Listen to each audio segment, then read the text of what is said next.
Yo, what's up, guys? It's your boy Looney, and today I want to do something a little different. I want to talk about what I tell my younger self about investing. If I could go back in time and sit down with the version of me that just started, and when I first started investing, chasing hype, buying stocks left and right, and just checking my portfolio all the time, I would definitely change a few things. And not because I regret anything, but because I've learned what really matters over time. So let's get into it. But before we do, quick shout out to the Discord. It is free to join, and I also offer a premium membership for $8 a month, and you get access to one-on-one coaching, trade callouts. I have an option selling course. I do giveaways and more. You can check it out. All the links are in the description. So the first thing I would do that I would tell my younger self is don't rush the results. You don't need to get rich fast. You need to stay consistent. See, when you're new, every trade feels like it has to be the one that changes everything. You want to double your account, you want to flip small wins, and kind of go all in on what's trending. But unfortunately, that mindset actually burns people out. You see, the truth is, real wealth doesn't come from chasing every single trade. It comes from staying in the game long enough to let your discipline compound. And if I could tell my younger self something, it would be to stop trying to time every move and start trying to build habits that last. And for myself, I use dollar cost averaging. I think that's a great way to build a good habit, to stay invested. And let's actually pull Hood. I feel like Hood's a really good example of this. I dollar cost average into this year, and you can see the results. I'm still up 61%, and that's just simply putting $2 a day. That is not a massive amount, and most people can actually afford to put $2 a day into a stock. And if I were to start my career over again, this would be one of the things I would definitely promote, and I was doing it, and we'll get into an issue of what I was doing, I guess, wrong. But doing something like this is a great habit to build. Now, the second thing that I would also tell my younger self, and this would be that diversification was a big issue.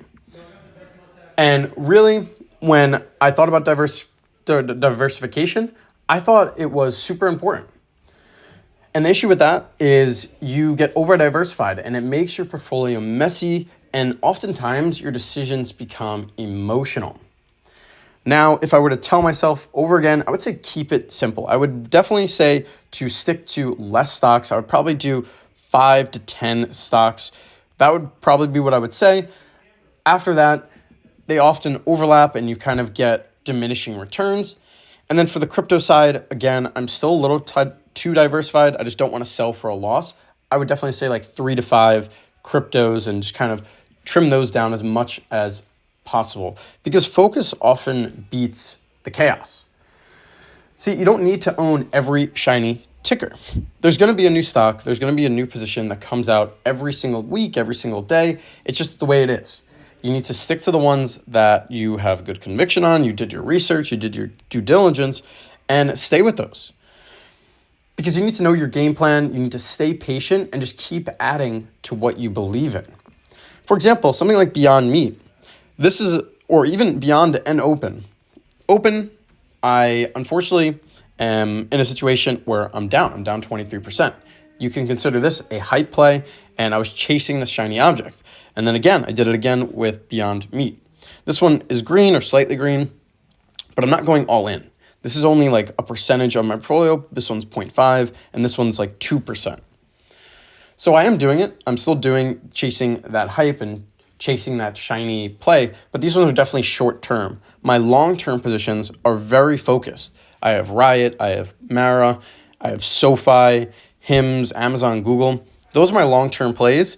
VU and SPY, they're just there. Might sell these off if I need to take profit, if I need the cash, but they are just there, not really planning to do anything with that. But my core positions are small. They're very focused. Now, number 3, and this is something that's a little bit more advanced and kind of just a strategy, and that was to sell options. Because if there's one skill I wish I learned sooner, rather than just buying and holding, it's option selling.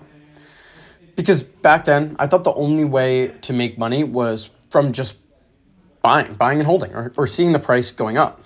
Now I know you could actually make consistent income even when the market trades sideways, slightly down, and upwards, of course. You see, I'm selling covered calls. I'm selling covered calls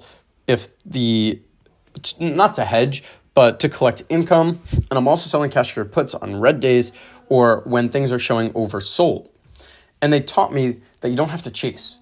You could actually let the market pay you for your patience.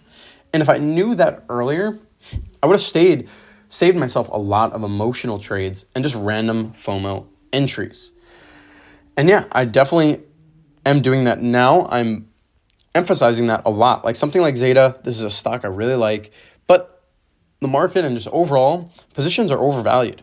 By selling a put, you set yourself up to buy at lower prices. So I'm okay with buying it at 16, 15, 14, those price points, and I get paid to do that. That's what the premiums, and they can compound, you could reinvest it. And that's really why option selling is so powerful, because you could compound with it and take advantage of volatility. And number 4 is something that's kind of going on now with just the volatility. And it's not about being right. It's about surviving. Look, every trader at some point is going to learn the hard way. And it's not the smartest person who wins. It's actually the most disciplined. And I would definitely tell my younger self that you're going to take losses and you're going to buy at wrong times, you're going to sell too early, and you're going to overthink everything. But that's okay. Just survive long enough to learn from it. Because the longer you're in the game, the more mistakes turn into experience. And experience compounds faster than any sort of metric or interest rate that you see. So yeah, that's what I would tell my younger self about investing. That is, don't rush, keep it simple, and then mix in some interesting strategies like selling options for consistent income, and focus on staying in the game and not beating it, drowning out the noise. Because the truth is, the people who last are the ones who play the long game with patience and purpose. If you found this video helpful, drop a like and comment what you'd tell your younger self about investing, and I'll see you in the next one. Peace.